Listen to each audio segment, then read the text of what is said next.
Assalamualaikum warahmatullahi wabarakatuh. Kembali lagi bersama saya Nafisa Alam. Nah, pada kali ini aku akan bahas tentang analisis data Mills dan Huberman. Analisis data Mills dan Huberman ini merupakan pandangan dari dua tokoh, yaitu Mills dan Huberman. Nah, Mills sendiri itu dia lebih sering sebenarnya melakukan penelitian itu non kualitatif, tapi pada suatu ketika dia mencoba melakukan penelitian kualitatif, dan penelitian kualitatifnya itu berlangsung selama 4 tahun di suatu sekolah, dan dia melakukan penelitian mengenai proses-proses yang terlibat dalam usaha kreasi yang baru dan inovatif, dan ini berhasil teman-teman. Kemudian yang Huberman, dia melakukan penelitian di bidang epistemologi ilmiah, jadi dia lebih ke pengembangan teori dan uji validitasnya lah. Kemudian bisa ditarik kesimpulan dari pandangan Mills dan Huberman ini bahwa penelitian kualitatif itu bentuknya adalah teks, bukan angka. Kemudian tentu data yang diperoleh itu sudah berbagai hasil dari bermacam-macam cara, seperti observasi, wawancara, dokumen, maupun pita rekaman, seperti itulah. Nah, sebelum data itu siap digunakan, data itu sudah mengalami proses seperti pencatatan, pengetikan, penyuntingan, alih tulis. Lalu, tapi analisis ini tetap saja berbentuk teks atau kata-kata yang biasanya disusun ke dalam teks yang diperluas, seperti itu. Nah, lalu bagaimana analisis data penelitian kualitatif menurut Mills dan Huberman ini? Terdiri dari tiga kegiatan gitu ya.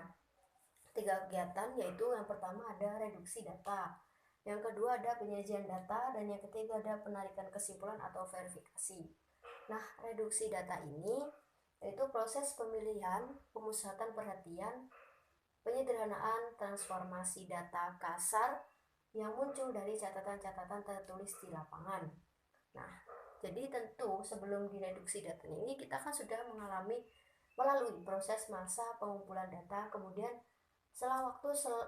selama dan pasca pengumpulan data itu kita melakukan reduksi data. Nah, sebenarnya penelitian atau reduksi data ini dilakukan di penelitian kualitatif itu tidak satu kali saja, teman-teman. Jadi secara terus-menerus seperti itu.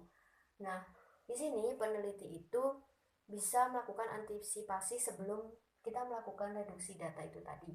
Jadi antisipasinya itu maksudnya bagaimana? Jadi ketika masa pengumpulan data itu, tentu peneliti sudah mengetahui seperti waktu kapan menelitinya, jangka waktunya kapan, kemudian kerangka konseptualnya penelitian itu seperti apa, kemudian permasalahan penelitian itu apa, kemudian pendekatan pengumpulan data. Jadi sebenarnya ketika mulai melakukan penelitian, mulai dari masa pengumpulan data ini sudah dapat diketahui hal-hal seperti yang saya sebutkan tadi. Jadi itu sudah melakukan tindakan antisipasi sebelum kita melakukan reduksi data, karena reduksi data ini akan terus menerus berlanjut sampai hingga nanti titik akhir penelitian itu selesai. Karena menurut saya, kalau pandangan saya sendiri, maksudnya reduksi data ini seperti ketika kita mengumpulkan data, itu data yang tidak perlu itu tidak usah dimasukkan ke dalam laporan penelitian, seperti itu namanya mereduksi data atau mengurangi data, seperti itu teman-teman. Nah, di sini tuh terdiri dari selama kita melakukan penelitian ini, dan juga pasca, setelah masa pengumpulan data itu bagaimana gitu. Kemudian lanjut, yaitu adalah penyajian data. Nah, penyajian data ini sekumpulan informasi tersusun yang memberikan kemungkinan adanya penarikan kesimpulan dan pengambilan tindakan. Jadi ketika kita melakukan penyajian data ini, bisa saja kita sudah menarik kesimpulan, atau yang kedua yaitu kita mengambil tindakan.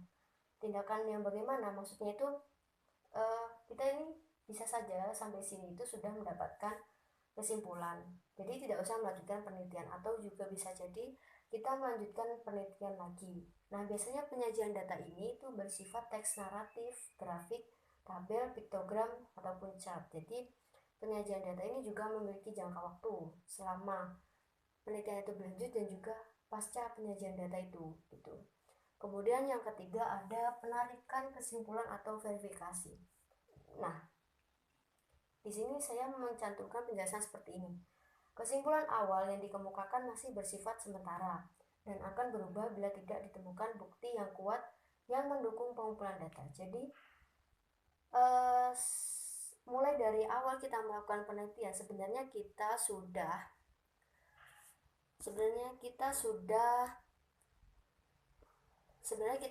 sudah bisa menarik kesimpulan.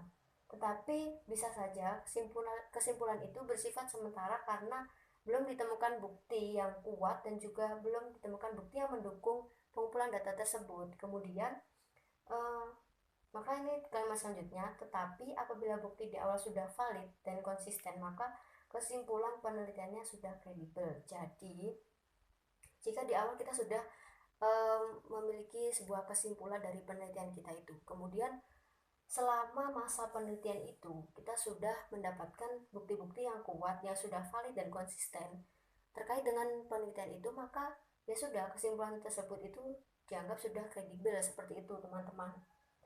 Nah, jadi di sini juga terdapat skema. Jadi setelah melakukan pengumpulan data, kita bisa sekaligus menyajikan data dan juga sekaligus mereduksi data. Kemudian ditarik panah juga.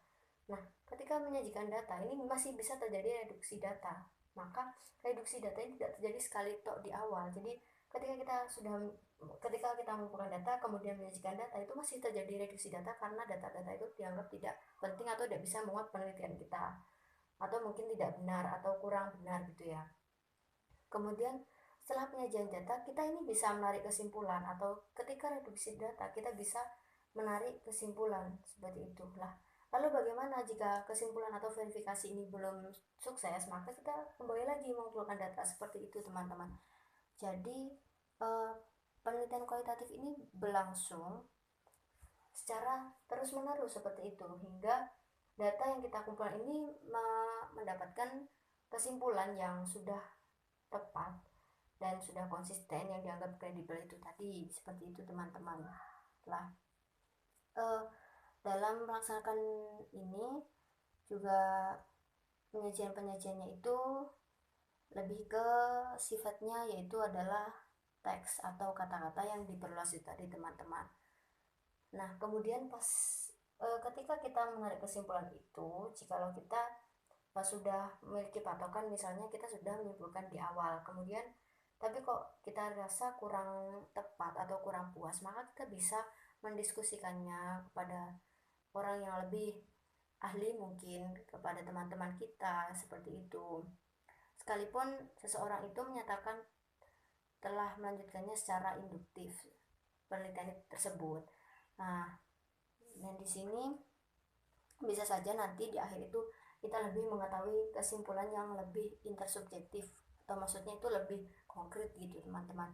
Jadi kesimpulannya, analisis data Mies dan Huberman ini memiliki tiga langkah, yaitu yang pertama ada reduksi data, penyajian data, penarikan kesimpulan atau verifikasi. Nah, reduksi data ini itu dilakukan di tahap pertama dan sampai berulang-ulang sampai hingga benar-benar data itu sudah fix atau sudah tidak ada yang perlu direduksi lagi. Jadi tidak hanya di awal toh, ketika penyajian data pun masih terdapat reduksi data, dan bisa jadi ketika kita menyajikan data itu juga sudah bisa ditarik kesimpulan atau verifikasi kesimpulan itu tersebut.